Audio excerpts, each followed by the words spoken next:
ఇక ఉద్యోగాల భర్తీ కోసం రేవంత్ సర్కారు సమాయత్తమవుతోంది. శాఖల వారీగా ఖాళీలను గుర్తించడం మీద దృష్టి సారించింది. ఈ నెలాఖరుకు కనీసం 20,000 ఉద్యోగాల భర్తీకి నోటిఫికేషన్ విడుదల చేసేందుకు సిద్ధమైంది.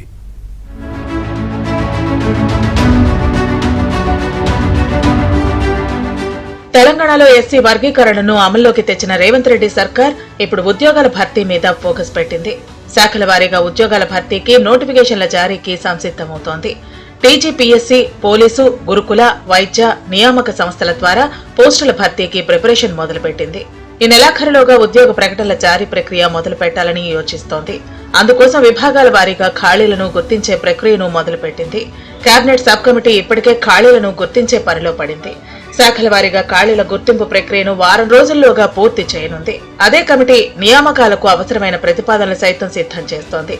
అందులో భాగంగా విభాగాల వారీగా అధికారులతో సమీక్షా సమావేశాలకు ప్లాన్ చేసింది.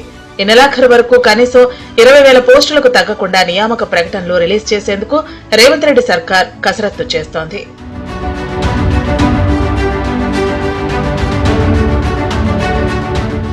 ప్రభుత్వ ఉద్యోగాల భర్తీకి ఏటా జాబ్ క్యాలెండర్ ప్రకటించాలని ప్రభుత్వం నిర్ణయించింది. ఆ మేరకు 2024-25 సంవత్సరానికి సంబంధించిన ఉద్యోగ క్యాలెండర్ ను విడుదల చేసింది. కానీ అదే సమయంలో ఎస్సీ వర్గీకరణకు అనుకూలంగా సుప్రీంకోర్టు తీర్పునిచ్చింది. దాంతో ఎస్సీ ప్రక్రియ పూర్తయ్యే వరకు కొత్త నోటిఫికేషన్లు ఇవ్వబోమని ప్రభుత్వం స్పష్టం చేసింది. దాంతో అప్పటి నుంచి తెలంగాణ ప్రభుత్వ నియామకాలను నిలిపివేసింది. ఉద్యోగ క్యాలెండర్ ప్రక్రియ తాత్కాలికంగా ఆగిపోయింది. ఎస్సీ వర్గీకరణ అమల్లోకి రావడంతో ఉద్యోగాల భర్తీ మీద దృష్టి పెట్టింది. ఆర్టీసీ, వైద్య ఆరోగ్య శాఖలోనే దాదాపు 10,000 పోస్టులు ఉంటాయని అంచనా వేస్తున్నారు.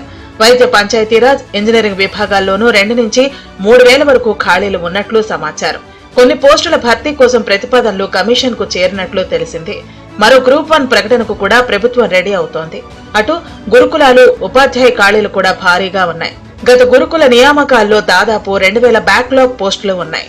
వాటికి కూడా మరో నోటిఫికేషన్ ఇవ్వనున్నారు. గ్రూప్ 4 స్థాయి ఉద్యోగాలతో పాటు పోలీస్ శాఖలో కూడా పెద్ద సంఖ్యలో ఖాళీలున్నట్లు ప్రభుత్వ వర్గాలు అంచనా వేస్తున్నాయి. వీటన్నిటినీ కలిపి ఈ నెల చివరి వరకు మెగా నోటిఫికేషన్స్ విడుదల చేసేందుకు ప్రభుత్వం వేగంగా అడుగులు వేస్తోంది.